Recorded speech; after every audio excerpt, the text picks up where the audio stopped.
కాదు నాగబాబు గారు పాపం మొదటిసారి శాసన మండలిలో ఆయన ఎమ్మెల్సీగా అడుగుపెట్టి వెళ్ళి ఆయన బాధ్యత ప్రకారం, ఎందుకంటే మండలిలో ఎమ్మెల్సీ అయితే మరి జీతం వస్తుంది, జీతం తీసుకుంటారు ప్రజల డబ్బుల ద్వారా, ఆ బాధ్యతతోటి మండలికి వెళ్ళి మాట్లాడుతున్నారు. సో మరి జగన్మోహన్ రెడ్డి గారు మరి ఎన్నిసార్లు పార్లమెంట్కి వెళ్ళారు, ఎన్నిసార్లు అసెంబ్లీకి వెళ్ళారు, ముఖ్యమంత్రిగా పనిచేశారు, మరి 10 మంది శాసనసభ్యులు, ఆయన 11 మంది, కనీసం వెళ్ళి మాట్లాడాలనేటువంటి ఆలోచన కూడా లేకపోవటం, మరి మీరు నాగబాబు గారిని చూసి కాస్త నేర్చుకోవాల్సింది లేదా? సార్ నాగబాబు గారు ఈ రోజు తప్పుడు కేసుల గురించి మాట్లాడారండి. సార్ నిన్నటికి నిన్న YSR Congress party social media activist Ravinder Reddy తాడేపల్లిలో చెరుకు రసం పెట్టుకొని ఒక షాప్ పెట్టుకొని నడుపుకుంటా ఉంటాడు.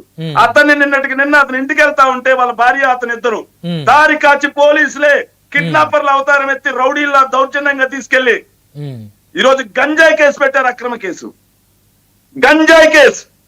మరి దాని గురించి మాట్లాడమనండి. సో ఇంకో విషయం మీరు అసెంబ్లీ గురించి మాట్లాడారండి. ముందు మండలిలో మా వాళ్ళు అడిగే ప్రశ్నలకి సరిగ్గా సమాధానాలు చెప్పానండి. తర్వాత జగన్మోహన్ రెడ్డి గారి గురించి మాట్లాడుదురు. మండలిలో ఏడవలేక అసెంబ్లీ గురించి ఎందుకండి? మండలిలో మా వరదు కళ్యాణి గారు, మండలిలో మా బొత్స సత్యనారాయణ గారు, మండలిలో మా అరుణ్ కుమార్ గారు, మండలిలో మా రమేష్ యాదవ్ గారు, వీళ్ళు అడిగే ప్రశ్నలు లోకేష్ గారు బాగానే చెప్పారు సమాధానం. ఈ రోజు బొత్స సత్యనారాయణ గారికి, వరదు కళ్యాణ్ గారికి. బహుశా మీరు మరి మండల సమావేశాలు లైవ్ చూసారో లేదో నాకే తెలియదుగా, నేను చూశాను, అద్భుతంగా చెప్పారు సమాధానం లోకేష్ గారు. ఈ రోజు మండల సమావేశాల్లో లైవ్ చూశాను సార్. ఎక్కడ తగ్గారు? కూటమి ఎమ్మెల్యేలు, ఎమ్మెల్సీలు, మంత్రులు వాళ్ళేం తగ్గలేదు కదా సార్. ఆగండి ఒక్క ప్రశ్న. ఎమ్మెల్సీ మనం నారా లోకేష్ గారు మండల సాక్షిగా ఎంత పచ్చి అబద్ధాలు మాట్లాడతారో, ఎంత సత్యదూరమైన మాటలు మాట్లాడతారో అనడానికి నిదర్శనం ఈ రోజు మండలి.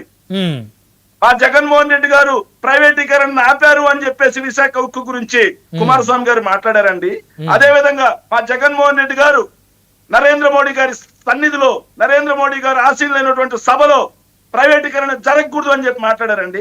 కానీ ఈ రోజు ప్రైవేటీకరణ జరుగుతుందంటే 30కి పైగా విభాగాలని తుక్కుగా విడగొట్టి ఈ రోజు ప్రైవేట్ వాళ్ళకి కట్టబెడతా ఉంటే ఎక్కడ మీ జగన్మోహన్ రెడ్డి గారు ఆపారన్నారు కదా, ఎక్కడ జరుగుతుందమ్మా అంటున్నాడు. ఏం కళ్ళు కనిపించట్లేదా నారా లోకేష్ గారికి? మరి అసెంబ్లీకి ఎందుకు మాట్లాడలేదు? ఇప్పుడు ఒకటి శాసన మండలిలో మీ సభ్యుల సంఖ్య మీకు ఎక్కువ ఉంది కదా, మండలి చైర్మన్ కూడా మీ పార్టీకి చెందినటువంటి నాయకుడే కదా, మరి కూటమి ఎమ్మెల్యేలు, మంత్రులు మండలికి వెళ్తున్నప్పుడు మీరెందుకు అసెంబ్లీకి రారు? అంటే మీ సంఖ్యాబలం ఎక్కువ ఉన్న దగ్గరికి మీరు వస్తారా? సార్ ముందు మండలిలో సమాధానం చెప్పానండి సార్. వాళ్ళు మిమ్మల్ని ముందు శాసనసభలో సమాధానం చెప్పమంటున్నారు సార్. అసెంబ్లీ విషయం అడిగారు, మేము సూటిగా చెప్పాం. ఉన్నటువంటి 175 మంది ఎమ్మెల్యేల్లో ఒక ఎమ్మెల్యేకి ఇచ్చినట్టుగా 2 నిమిషాలు సమయం ఇచ్చే పాటైతే ఇక అసెంబ్లీ నడపడం ఎందుకు?